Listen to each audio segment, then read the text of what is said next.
मौत का swine flu, जी हां, एक ऐसा वायरस जो जिस्म में दाखिल होता है तो जानलेवा बन जाता है और ये वायरस देश भर में तेजी से फैल रहा है। इसी पर हमारी खास पेशकश और आज हमारे साथ हैं डॉक्टर के अग्रवाल, उनसे हम बातचीत करेंगे।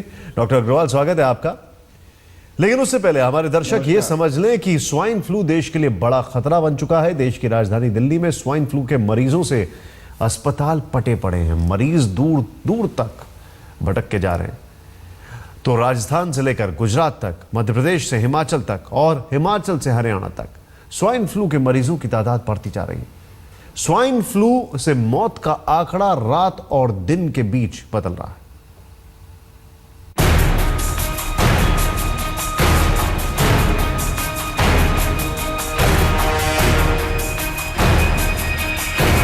देश में एक दहशत सी फैल गई है। अस्पतालों में अफरा तफरी है। मरीज घबराए हुए हैं, परेशान हैं। समझ में नहीं आ रहा है कि करें तो क्या करें। स्वाइन फ्लू तेजी से पैर पसार रहा है और लगातार लोगों को अपना शिकार बना रहा है। खौफ का वायरस जिस्म में उतरकर जिस तरह से मौत बांट रहा है, उससे देश थर्रा सा गया है। मेरे रिश्तेदार हैं, उनको यहाँ पे आए हॉस्पिटल में लेके कि भाई स्वाइन फ्लू है करके। मेरी मदर को स्वाइन फ्लू हो गया। कोई पूछ ही नहीं रहा है, तो किसी ने कुछ नहीं दिया, न बताया किसी ने मास्क के बारे में। जगह जगह खबर सुनने में आ रही है कि स्वाइन फ्लू चल रहा है, आप मास्क लगा करके भीड़ भाड़ वाले इलाकों में। आज मैं पहली बार इस हॉस्पिटल में आया हूँ, तो मैंने यहाँ पे देखा सभी लोग बिगर मास्क के घूम रहे हैं। हॉस्पिटल में आया तो यहाँ पर अगेन कोई काउंटर नहीं है प्रॉपर, तो फिर मैंने इमरजेंसी में अपने आप को एक कार्ड बनवाया, लेकिन अगेन लास्ट 3 दिन से मेडिसिन ढूंढ रहे हैं। ना कोई बाहर में अवेलेबल है, वो बोलते हैं सिर्फ गवर्नमेंट डिपार्टमेंट में मिलेगा, गवर्नमेंट डिपार्टमेंट में भी प्रॉपरली नहीं है। स्वाइन फ्लू के कहर से राजस्थान, गुजरात, महाराष्ट्र, मध्य प्रदेश सबसे ज्यादा प्रभावित है, तो हिमाचल प्रदेश में स्वाइन फ्लू ने खौफ फैलाना शुरू कर दिया है। राजस्थान में जानलेवा वायरस 165 लोगों को मौत की नींद सुला चुका है, तो वहीं मध्य प्रदेश में 76 लोगों की मौत हो चुकी है, जबकि महाराष्ट्र में 58 लोग स्वाइन फ्लू की भेंट चढ़ चुके हैं। तो गुजरात में 150 लोगों की मौत स्वाइन फ्लू के वायरस से हो चुकी है। विडंबना यह है कि राज्य सरकारें तब जागी जब स्वाइन फ्लू ने कोहराम मचाना शुरू कर दिया। जैसे जनवरी एंड आया, तब तक मामले बढ़ चुके थे। जो भी स्टेप लेने थे, जो साधन सुविधा की जरूरियात थी, वो पूर्ण करने के लिए हमारे हेल्थ डिपार्टमेंट ने राज्य के जो सभी हमारे मेडिकल हॉस्पिटल से जुड़े हुए, मेडिकल कॉलेज से जुड़े हुए जो अस्पताल है, उस सब में आइसोलेशन वार्ड शुरू कर दिया। काफी नियंत्रित कर लिए। प्राइवेट चिकित्सालय, शासकीय चिकित्सालय और जगह जगह से जो हमने आंकड़े एकत्र किए, उसमें हमारे यहाँ पर 76 लोग अभी तक मृत आने की जानकारी हमको आई है। हमारी प्राथमिकता इलाज की है, उनको चिकित्सीय सुविधा पहुँचाने। कार्यों का, कर्मचारियों का, जो हमारे मेडिक्स हैं, पैरामेडिक्स हैं, उनका धन्यवाद करना है कि उन्होंने काफ़ी एहतियात बरती है और हमारी कोशिश होगी कि इसको पूरी तरह से कंट्रोल कर दिया जाए। मुझे पूरा विश्वास है कि हिमाचल प्रदेश में सब कुछ जो है कंट्रोल के नियंत्रण में है। अब जरा देश भर में भी स्वाइन फ्लू के आंकड़ों पर गौर कर लेते हैं। भारत में स्वाइन फ्लू कैसे और कितनी तेजी से फैल रहा है।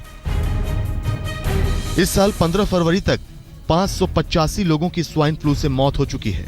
12 फरवरी तक स्वाइन फ्लू से मरने वालों का आंकड़ा 485 था, यानी 3 दिनों में इस बीमारी ने 100 लोगों की जान ले ली है। देश में अब तक स्वाइन फ्लू के करीब 8423 मामले दर्ज किए जा चुके हैं, जबकि 2014 में सिर्फ 937 केस दर्ज किए गए थे। Swine flu, one thing I want to really alleviate the worrying of people is that please do not worry about this. Do not have any anxiety on this or any viral fever which comes during this time. It is safe. Keep a safe distance of 3 feet, means 1 meter of distance, and take precautions like hand washing and keeping the surfaces clean. Do not get panic on this drug. And I had a talk with the health secretary also, and they also said that we have sufficient quantity of drug. जब पूरे देश में swine flu का हाहाकार मचने लगा, तब कहीं जाकर केंद्र सरकार की भी आंखें खुली और इस खतरनाक बीमारी से निपटने के लिए राज्य सरकारों को दिशा निर्देश जारी किए गए हैं। अब केंद्र सरकार और राज्य सरकारें तैयारी की बड़े बड़े दावे तो कर रही हैं, लेकिन हकीकत उससे कहीं परे है। मरीजों को दर दर भटकना पड़ रहा है। अस्पतालों में जगह नहीं है तो कहीं दवाइयां मिल नहीं रही हैं। किसके लिए चाहिए वैक्सीन? पापा जी के लिए चाहिए थी। तो क्या हुआ है उनको? स्वाइन फ्लू था। तो क्या कह रहे हैं डॉक्टर? वैक्सीन कह रहे हैं लाने के लिए? उन्होंने हाँ बाहर से लिख के दी है, वहाँ से कोई अंदर से कुछ नहीं दे तो रहे। क्या बता रहे हैं यहाँ पर? इस 550 की बता रहे हैं, मेरे को थोड़ा पैसा नहीं, वैक्सीन नहीं है ये बोल रहे हैं। हाँ नहीं है वैक्सीन? नहीं है, नहीं मिल रही है वैक्सीन। नहीं। वैक्सीन की कमी बनी हुई है दिल्ली में। और कुछ और जो टेमीफ्लू टैबलेट होती है स्वाइन फ्लू में वो दी जाती है। और जहां हमारी बात हुई है उनका ये कहना है कि डिस्ट्रीब्यूशन में कुछ प्रॉब्लम आ रही है। टेमीफ्लू अवेलेबल है लेकिन डिस्ट्रीब्यूशन में कमी आ रही है। देश भर में स्वाइन फ्लू की रोकथाम बेहद जरूरी है। मरीजों का इलाज जरूरी है। केंद्र सरकार को इसमें ठोस और कारगर कदम उठाने होंगे तो राज्य सरकारों को भी बेहद सतर्कता बरतनी होगी और स्वाइन फ्लू के वायरस का खात्मा करना होगा, वरना हालात बेकाबू होते देर नहीं लगेगी। दिल्ली से अनु जैन रोहतगी के साथ आज तक ब्यूरो। इस वक्त डॉक्टर के अग्रवाल हमारे साथ हैं। डॉक्टर अग्रवाल, सबसे पहले आपसे जानना चाहूंगा, एक नॉर्मल फ्लू और स्वाइन फ्लू दोनों के बीच में क्या डिफरेंस है, जो हमारे दर्शक हैं वो ये समझना चाहेंगे। सिर्फ फ्लू का मतलब है खांसी और बुखार, साथ में जुकाम हो, हल्के से नौशिया वॉमिटिंग हो सकती है, साथ में थोड़ा सा डायरिया हो सकता है, बॉडी एक हो सकता है। लेकिन अगर आपको खांसी है साथ में बुखार है तो फ्लू। कई केसेस में एसिम्प्टोमेटिक में बुखार भी नहीं आएगा, सिर्फ खांसी होगी, वो भी फ्लू। सो खांसी और बुखार इज फ्लू। इस सीजन में सारे फ्लू स्वाइन फ्लू हैं। दो ही प्रकार के फ्लू होते हैं, ह्यूमन फ्लू और एक स्वाइन फ्लू। आज की डेट में जितने भी फ्लू आ रहे हैं वो सारे स्वाइन फ्लू हैं। 30% फ्लू के अंदर में आपको symptoms, you can remain asymptomatic या माइल्ड सिम्टम्स, ये सारे के सारे केस मिस होते हैं कि हल्की सी बीमारी हुई, आई और चली गई। हमें डिफरेंशिएट करना है फ्लू को, प्रोग्रेसिव फ्लू को और सीरियस फ्लू को। प्रोग्रेसिव फ्लू का मतलब है कि जिसके अंदर एक आम आदमी के लिए सिंपल है, flu is different from flu pneumonia. Flu से कोई नहीं मरता, कॉम्प्लिकेटेड फ्लू निमोनिया से मरता है। अगर फ्लू है, खांसी है, बुखार है, ब्रेथलेसनेस नहीं है, डू नॉट पैनिक। जितना भी मैंने ये टीवी में सुन रहा था लोगों के बारे में, सब पैनिक क्रिएट कर रहे हैं। जिसको सांस नहीं फूल रहा उसको पैनिक क्रिएट करने की जरूरत नहीं है। फ्लू अपने आप में 3, 4, 5 दिन में ठीक हो जाएगा, प्रिकॉशंस लीजिए। जिसको प्रोग्रेसिव फ्लू होगा उसको पहले दिन ही फ्लू होगा और सांस फूलना चालू हो जाएगा, और सांस फूलना धीरे धीरे बढ़ता जाएगा, फिर बीपी लो हो जाएगा, किडनी इन्वॉल्वमेंट हो जाएगी, बाकी इन्वॉल्वमेंट हो जाएंगे। इन लोगों को एडमिशन की जरूरत है। हो क्या रहा है कि सारे लोग पैनिक क्रिएट करने से जिनको एडमिशन की जरूरत है वो एडमिट नहीं हो पा रहे हैं, और नॉर्मल बेड्स जो है लोग सिंपल फ्लू के साथ में भरते चले जा रहे हैं। आज की डेट में अगर आपको सांस नहीं फूल रहा है, सिंपल फ्लू है, टेस्ट कराने की जरूरत नहीं है, दवाइयों की जरूरत नहीं है, हॉस्पिटलाइजेशन की आपको जरूरत नहीं है। अगर आपको खांसी है, बुखार है, साथ में सांस फूल रहा है, तभी आप हॉस्पिटल में जाइए। उसके अंदर में आपको वो टेमीफ्लू नाम की दवाई विदिन 48 आवर्स में दें तो उसके अंदर में मोर्टेलिटी कम हो जाती है। अगर आपको किडनी की बीमारी है, लंग की बीमारी है, हार्ट की बीमारी है, you need vaccine, you need admission. अगर आपको फ्लू हो जाता है तो प्रेगनेंसी है, एज 5 से कम है, एज 65 से ज्यादा है, जो हाई रिस्क इंडिविजुअल्स हैं वहां प्रिकॉशन की जरूरत है। आम आदमी पैनिक ना करे बिना बात के अंदर में। वैक्सीन भी सबको जरूरत नहीं है, जो हाई रिस्क इंडिविजुअल्स हैं उनको वैक्सीन की जरूरत है।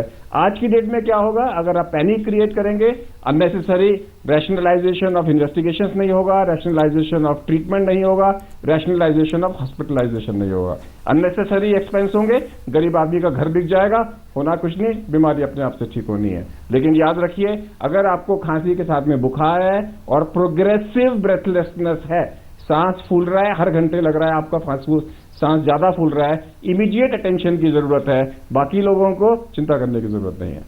डॉक्टर अग्रवाल, बहुत ही अच्छी तरीके से आपने बताया कि किस तरीके से लोगों के अंदर वो एक जो पैनिक रिएक्शन हो रहा है वो होना बंद हो जाए। मैं आपसे कुछ और सवाल का जवाब जानना चाहूंगा दर्शकों के लिए। बड़ा वैल्यूबल इनपुट है, कहीं मत जाइए हमारे जितने भी दर्शक हैं। लेकिन मौत का स्वाइन फ्लू, लेकिन पैनिक करने की जरूरत नहीं है। यहां पर देखें आप, सिम्टम्स की हम बात कर रहे हैं। सबसे पहले आपको यहां पर दिखाते हैं लक्षण क्या क्या होते हैं। पहला, नाक बहना, गले में खराश, मांसपेशियों में दर्द, जोड़ों में दर्द, जी घबराना, उल्टी आना, पेट खराब होना, खांसी आना, और एक चीज जो यहां पर बहुत इंपॉर्टेंट है वो ये है कि किस तरीके से आपका दम भरने लगता है, किस तरीके से आपकी सांस फूलने लगती है। और सांस फूलने का मतलब स्टार्टिंग में लेकर जब सांस फूलने लगती है वो अपने आप में बताता है कि ये स्वाइन फ्लू है, ऐसा डॉक्टर अग्रवाल कह रहे थे।